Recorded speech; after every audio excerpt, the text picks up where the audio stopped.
ആർക്കുണ്ട്?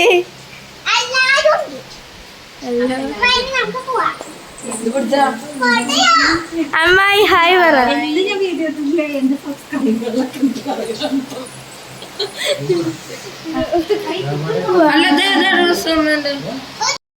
Hi friends, എല്ലാവർക്കും സുഖമാണെന്ന് വിചാരിക്കണം. പുതിയ വീഡിയോയിലേക്ക് എല്ലാവർക്കും സ്വാഗതം. അപ്പോൾ ആദിക്കുട്ടി പറഞ്ഞ പോലെ ഇന്ന് നമ്മൾ ബാംഗ്ലൂർ പോകാൻ കേട്ടോ. ആദ്യമായിട്ടാണ് ഞങ്ങൾ കുറച്ച് പേര് പോണത്. ബാക്കി എല്ലാവരും പോയിട്ടുണ്ട്, പക്ഷേ ഇടയ്ക്കും തലയ്ക്കൊക്കെ പോയത് കൊണ്ടാണ് പിന്നീട് ബാംഗ്ലൂർക്ക് പോകുന്നത്. വേറൊരു ഉദ്ദേശം കൂടി ഉണ്ട് കേട്ടോ. അപ്പോൾ നമ്മൾ 11 മണീൻ്റെ ട്രെയിനിനാണ് ബുക്ക് ചെയ്തത്. അപ്പോൾ വീട്ടിൽ നിന്ന് ഇറങ്ങാൻ തന്നെ കുറച്ച് വൈകി പോയി കേട്ടോ. അതിൻ്റെ ഇടയിൽ ഉണ്ണിക്ക് കുറച്ച് എന്താ പറയുക കരച്ചിലും പിഴിച്ചിലായതുകൊണ്ട് അത് വൈകിപ്പോയി. അപ്പം നല്ല പാച്ചിലായിരുന്നു കേട്ടോ. നമ്മൾ കാറിലാണ് അവിടെ പോയത്. നമ്മൾ പാലക്കാട് ജംഗ്ഷനിൽ വണ്ടി നിർത്തിയിട്ട് അവിടെ നിന്നാണ് കേട്ടോ പോണത്. ട്രെയിൻ കയറുന്ന പോണത്. അപ്പോൾ വണ്ടി നിർത്താനൊക്കെ നല്ല പെരും മഴയായിരുന്നു അന്നേ. അപ്പോൾ അതൊക്കെ കുറച്ച് റിസ്ക് എടുത്ത് ആണെങ്കിൽ ഞങ്ങളവിടെ ഇറക്കിയിട്ട് അവർ രണ്ടാളും പോയിട്ട് വണ്ടി നിർത്തിയിട്ട് വന്നു കേട്ടോ. അതിനുശേഷം നമ്മൾ വണ്ടിയിലേക്കുള്ള ഓട്ടത്തിലാണ്. വണ്ടി എന്താ പറയുക, ഞങ്ങൾ 11 മണിക്കാണ് വണ്ടി. ഞങ്ങൾ എത്തിയതും 11 മണിക്കായിരുന്നു കേട്ടോ. അപ്പോൾ അവിടെ കുറച്ച് നേരം വെയിറ്റ് ചെയ്ത് നിന്ന് അവർ രണ്ടുപേരും വരാൻ വേണ്ടിയിട്ട്. പിന്നെ അവർ വന്നു. ഞങ്ങൾ ഓടി കയറുക ചെയ്തത് കേട്ടോ ട്രെയിനിൽ. പക്ഷേ ഗൈസ് പറ്റിച്ചു. ട്രെയിന് ഞങ്ങൾ കയറിയിട്ട് ഒരു 1.5 മണിക്കൂർ കഴിഞ്ഞിട്ടാണ് കേട്ടോ ട്രെയിൻ എടുത്തത്. പിന്നെ ഞങ്ങളെല്ലാവരും അവിടെ ഇവിടെയൊക്കെ ആയിട്ട് ഇരുന്നേ. അപ്പോൾ അങ്ങനെ ഇരുന്നു ഞങ്ങൾ. പിന്നെ ഓരോരോ ആൾക്കാർക്കും സ്ലീപ്പ് ചെയ്യാനുള്ള സാധനങ്ങളൊക്കെ കൊടുത്തു. എല്ലാവരും ഓരോരോ അറ്റത്താക്കി കേട്ടോ. അപ്പോൾ ഇവർ കുറച്ച് നേരം കാഴ്ചകൾ കാണട്ടെ പറഞ്ഞിട്ട് അവിടെ ഇരിക്കുന്നുണ്ടായിരുന്നു. ചെറുത് ഉറങ്ങുകയും ചെയ്തു.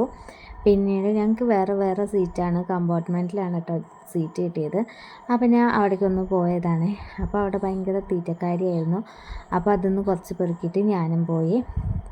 ഒരു 2 ദിവസത്തെ താറ്റയും പറഞ്ഞിട്ട് നമ്മുടെ പാലക്കാട്ടിൽ നിന്ന് തൽക്കാലത്തേക്ക് വിടയും പറഞ്ഞ് നമ്മളിതാ പോവുകയാണ്.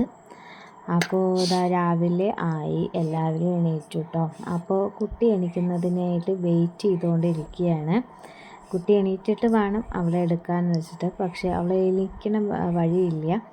പിന്നീട് ഉറങ്ങുകയൊക്കെ ചെയ്തു കേട്ടോ. എല്ലാവരും കുഴപ്പമില്ലാതെ ഉറങ്ങി എന്ന് പ്രതീക്ഷിക്കണം. പിന്നീട് ഞങ്ങൾ സാധനങ്ങളൊക്കെ പെറുക്കിയെടുത്ത് കുട്ടികളെയും പെറുക്കിയിട്ട് ഞങ്ങൾ നടക്കുകയാണ് കേട്ടോ. അപ്പോൾ നമ്മൾക്ക് അങ്ങോട്ട് പോകാൻ വേണ്ടിയിട്ട് വണ്ടി വരെ. അപ്പോൾ അതിന് വേണ്ടിയിട്ട് റെയിൽവേ സ്റ്റേഷൻ്റെ പുറത്തേക്ക് നടന്നുകൊണ്ടിരിക്കുകയാണ്.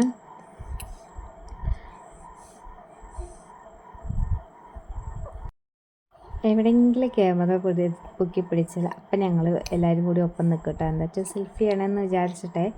പിന്നെ ഞങ്ങൾ പുറത്തിറങ്ങി. ഭയങ്കര വെയിലായിരുന്നു, ഭയങ്കര ട്രാഫിക്കായിരുന്നു കേട്ടോ. നമ്മുടെ അവിടെ ഒന്നല്ല, ബാംഗ്ലൂരിൽ ഒരു തട്ടിയില്ല എന്നുള്ള മട്ടിലാട്ടോ വണ്ടിയൊക്കെ പോണത്. ഞാൻ ആദ്യമായിട്ടായതുകൊണ്ട് ഭയങ്കര നെട്ടല്ലാണ്. ഇത് 1 വേ ആണ്. ഇത് കൂടെ എന്താ നമുക്ക് നടക്കാൻ പോലും പറ്റില്ലായിരുന്നു കേട്ടോ. പിന്നെ കുറച്ചങ്ങോട്ട് മാറിയിട്ടാണ് വണ്ടി ഇട്ടായിരുന്നത്. അപ്പോൾ വണ്ടിയിൽ ഒരു കാറുണ്ടായിരുന്നുള്ളൂ. അപ്പോൾ അതിലെല്ലാവരും കൂടി പോവില്ല പറഞ്ഞിട്ട് നമ്മൾ ഓട്ടോക്കാരോടൊക്കെ ചോദിച്ചിട്ടോ. അപ്പോൾ ഓട്ടോക്കാരൊക്കെ ഭയങ്കര റേറ്റാണ് പറഞ്ഞത്. പിന്നെ ഞങ്ങൾ കുറച്ച് നേരം അവിടെ ചുറ്റിപ്പറ്റി നിന്നു. പിന്നീട് കാറിൽ എല്ലാവരും കൂടി കുറച്ച് പേര് അഡ്ജസ്റ്റ് ചെയ്തിട്ട് ഒരു ഓട്ടോയിലും കൂടിയിട്ട് ഞങ്ങൾ അഡ്ജസ്റ്റ് ചെയ്ത് പോയിട്ടോ. നമ്മുടെ ഇവിടുത്തെ പോലെയൊന്നും ഓട്ടോയിൽ കുത്തി തിരക്കി പോകാൻ പറ്റില്ല. അവിടെ ആകെ 3 പേരെയും കയറ്റുള്ളൂ, ലഗേജ് ഒന്നും കയറ്റത്തുമില്ല. അങ്ങനത്തെ ഒരു പ്രശ്നമുണ്ട്. നാടിന് പ്രശ്നമല്ല, അവിടുത്തെ റൂൾസ് അങ്ങനെയാണ്. അപ്പോൾ പിന്നെ അത് കഴിഞ്ഞിട്ട് ഞങ്ങൾ വണ്ടി എടുത്തു ഇതാ പോവുകയാണ് കേട്ടോ നമ്മുടെ സ്ഥലത്തേക്ക്. അപ്പോൾ ഭയങ്കര ബ്ലോക്കും കാര്യങ്ങളാണ്. നമ്മുടെ നാട് പോലെയല്ല, പൊടി ട്രാഫിക് മൊത്തത്തിൽ. അവിടെ പോകുമ്പോൾ നമുക്ക് തോന്നും നമ്മുടെ നാടാണ് ഏറ്റവും ബെറ്റർ എന്ന്. അതിനുശേഷം ഇതാ ഞങ്ങൾ അവിടെ എത്തി. അപ്പോൾ ഫ്ലാറ്റ് മേലെയായിരുന്നു കേട്ടോ. അവിടേക്ക് നടന്നുകൊണ്ടിരിക്കുകയാണ്. ഭയങ്കര ഹാപ്പി ആയിരുന്നു. എന്താ വെച്ചാൽ ഞങ്ങൾ ആളെ ഇപ്പോഴാണ് കാണുന്നത് പ്രഗ്നൻ്റ് ആയിട്ട്. അപ്പോൾ ഇനി ഞങ്ങളുടെ കുറച്ച് സന്തോഷം ഒന്ന് പങ്കുവെച്ചിട്ട് ഇന്നത്തെ വീഡിയോ ഇത്രേ ഉള്ളൂ കേട്ടോ. അപ്പോൾ ആളും കുട്ടീനെ ആദ്യമായിട്ടാണ് കാണുന്നത്. ഞങ്ങളും പ്രഗ്നൻ്റ് ആയ ശേഷം ആദ്യമായിട്ടാണ് കാണുന്നത് അവളെ കേട്ടോ. അപ്പോൾ ഇന്നത്തെ ഞങ്ങളുടെ സന്തോഷം ഇത്രയൊക്കെ ഉള്ളൂ. അടുത്ത വീഡിയോയിൽ പിന്നീട് കാണാവേ. Tata bye, see U.